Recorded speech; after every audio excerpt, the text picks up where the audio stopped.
पहले सत्य के मार्ग पर चलना पड़ेगा, उसके बाद उसी ईश्वर को अपने अंदर अनुभव करना पड़ेगा।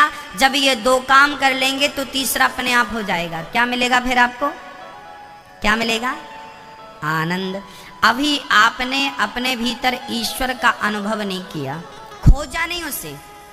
अच्छा, आप बहुत गहरे हैं मेरी माँ, आप बहुत गहरे हैं, आपके भीतर ये पूरा संसार है।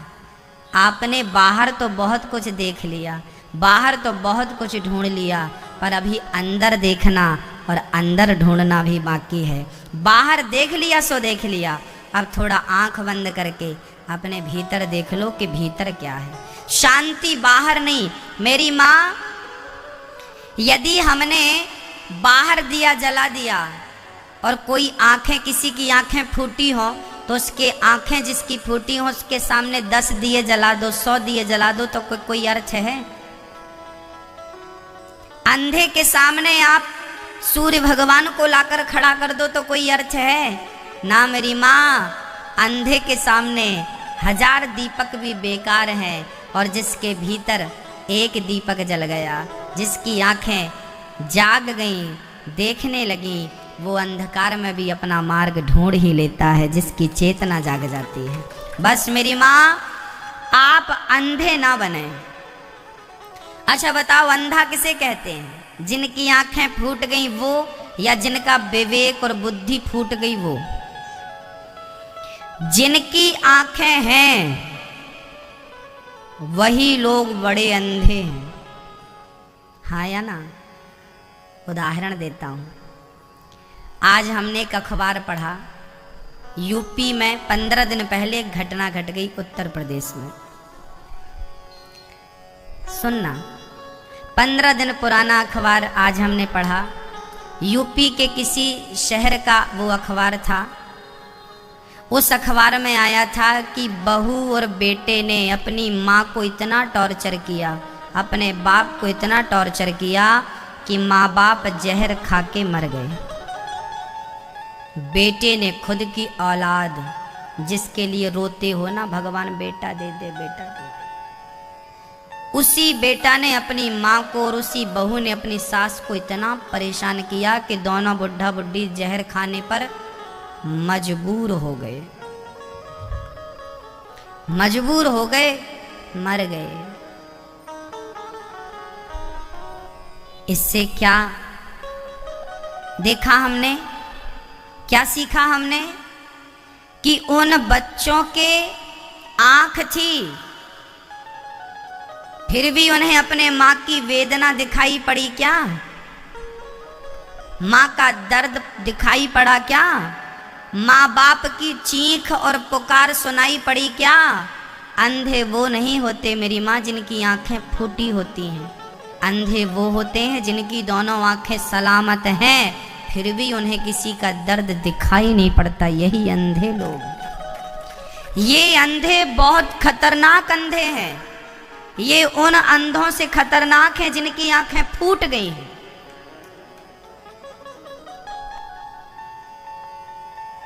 हाँ, अंधा कौन है?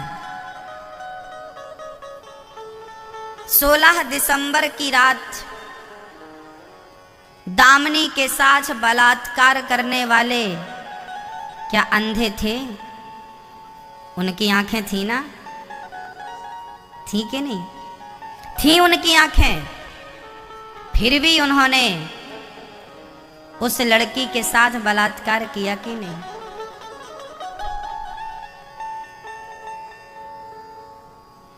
क्या उस लड़की ने बोला नहीं होगा कि मैं तेरी बहन हूं?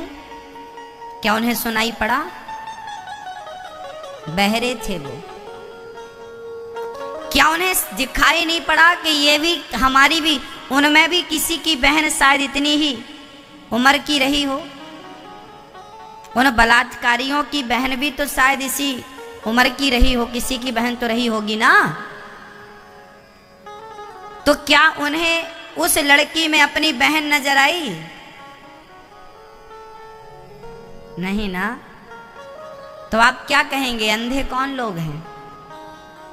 जिनकी आंखें फूटी हैं वो अंधे हैं?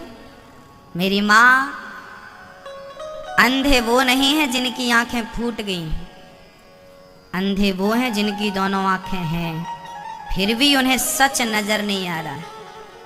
उन्हें क्या नजर नहीं आ रहा है? क्या नजर नहीं आ रहा है? जिन्हें सत्य नजर नहीं आता उन्हें शास्त्र अंधा कहते हैं भक्तों, अंधा। धृतराष्ट्र अंधे थे। धृतराष्ट्र कैसे थे? आपको क्या लगता है? आप लोगों ने महाभारत में सुना होगा धृतराष्ट्र अंधा था। धृतराष्ट्र अंधा, उसकी आंखें फूटी नहीं थी। आज मैं आपको क्लियर कर दूं, धृतराष्ट्र अंधे नहीं थे, आंखें उनकी थीं, दिखता था ये हरा है, ये पीला है, ये लाल है, ये गुलाबी है, दिखता था।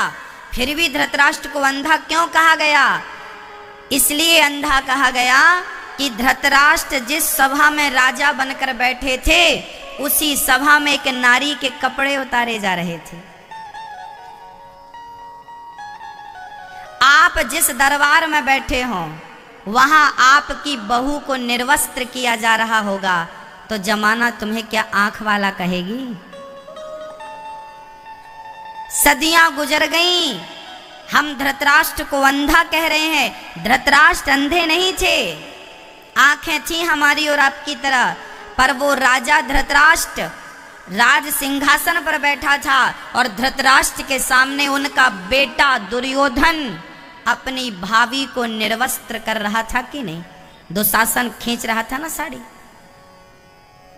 तो जिस बाप के सामने बेटा पराई नारी को निर्वस्त्र कर रहा हो उस राजा को आप क्या कहेंगे? आंख वाला कहेंगे? हाँ, आपने टीवी सीरियल पर रामानंद सागर जी उन रामायण बनाई, वो महाभारत बना, उसमें आपने देखा होगा कि धृतराष्ट्र अंधे थे। अंधे नहीं थे। आपने ये भी देखा होगा कि गांधारी ने पट्टी बांध रखी थी। गांधारी की आंखों में उन्होंने पट्टी, ऐसी पट्टी नहीं बांधी थी कि कपड़ा बांध लिया था। लोग कहावत में बोलते हैं ना, तुम्हारी आंखों में पट्टी बांधी थी क्या? हाँ या ना? तुम्हारी आंखों में पट्टी।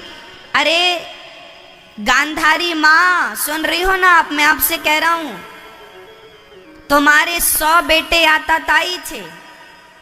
धृतराष्ट्र जी आप सुन लो, आपके 100 बेटे आताताई थे जिनमें दुर्योधन दुशासन बहुत बड़े आताताई थे। भरी सभा में ये नारियों को निर्वस्त्र करने की जिद कर रहे थे। ऐसे बेटों को तुम इनके अपराधों को, इनकी करतूतों को देखते रहे और देखते नहीं रहे, चुप रहे। चुप रहे। ना तो धृतराष्ट्र ने कहा ना तो गांधारी ने कहा, आवाज उठाई। जो आपका बेटा गलत कर रहा हो फिर भी आप चुप रहें, फिर भी आप देख कर भी ना देखने वाले बन जाएं तो आपको क्या कहा जाएगा? अंधा। आने वाली सदी आपको अंधा नहीं कहेगी। कैसे अंधे माँ बाप थे वो? तो धृतराष्ट्र और गांधारी अंधे नहीं थे, वैसे अंधे नहीं थे जैसा अभी तक आप लोग जान रहे थे, ऐसे अंधे थे। मोह में, कहते हैं बाप अपने बेटे के मोह में अंधा हो जाता है। यही अंधा था धृतराष्ट्र, यही अंधी थी गांधारी माँ। हाँ भक्तों, आपसे पूछ रहा हूं, आप तो अंधे नहीं हैं? कहीं आप भी अपने बेटे की गलती देखकर, ये बात आप हमें मत कहिएगा, अपने आप से पूछिएगा, कहीं आप भी गलत का साथ तो नहीं दे रहे हैं? आपकी औलाद ही यदि गलत हो जाए तो ऐसी औलाद का त्याग कर देना चाहिए। क्या गलत आदमी का आप साथ देंगे क्योंकि वो आपका बेटा है? बलात्कारी है तो आप उसे बचाएंगे क्योंकि वो आपका बेटा है? वो समाज कभी तरक्की नहीं कर पाती, वो लोग कभी तरक्की नहीं कर पाते जो गलत का साथ देते हैं। वो लोग आसमान को छू लेते हैं जो सच का साथ दिया करते हैं। भक्तों, राजा हरिश्चंद्र को आज भी हम याद करते हैं केवल इसलिए क्योंकि वो सत्य के साथी थे।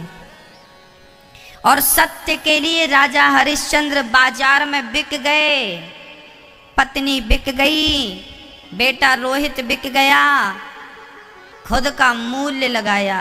बताइए, जब आप पर मुसीबत आती है ना, तो आप अपने गहने बेच देती हो माँ, आप अपना घर बेच देती हो मेरी माँ मेरे भाई, आप अपनी जमीन जायदाद बेच देते हो, पर आप कभी अपने आप को नहीं बेचते, पर आप कभी अपनी पत्नी को नहीं बेचते, पर आप कभी अपने बेटे को नहीं बेचते। पर धर्म की रक्षा करने के लिए वो राजा एक वो भारत था जहां सत्य के लिए लोग बिक जाते थे, और एक ये भारत है जहां लोग कहते हैं सच नहीं, झूठ बोलेंगे तो ही दुकान चलेगी। कितना बदल गया है। सतयुग क्या था, त्रेता युग क्या था, द्वापर युग क्या था, कलयुग क्या है? यही सतयुग है मेरी माँ। तुम सच बोलोगी तो सतयुग चालू हो जाएगा, तुम झूठ बोलोगे तो कलयुग चालू हो जाएगा। युग आपकी मानसिकता से बदलते हैं, युग आपकी विचारधारा से बदल जाते हैं। देखने का नजरिया बदल जाएगा तो युग बदल जाएगा। विचारधारा नहीं बदलते हम, दृष्टिकोण नहीं बदलते हम।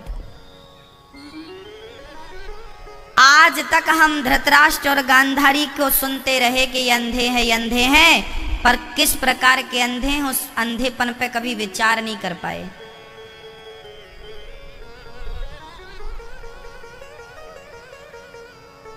क्यों नहीं विचार कर पाए हम? क्योंकि हम सत्य के साथी नहीं है ना, हमें सत्य से क्या लेना देना। हमारी तो बस दुकान चल जाए, 2 पैसे बच जाएं, बस हम तो करोड़पति बन जाएं, तुम चूल्हे में जाओ। सत्य जाए तेल लेने, हमारी तो दुकान चल जाए, पैसे मिल जाएं करोड़ों रुपए। किसे पड़ी है सच की? कौन बचा रहा है सत्य? कौन बोलता है सच? केवल इसीलिए आप झूठ बोलते हैं कि आपका फायदा हो जाए। क्या करोगे कमा के भाई? ले जाओगे बांध के? सच की खेती कर लेना। सच और झूठ की 2 ही पोटरी तुम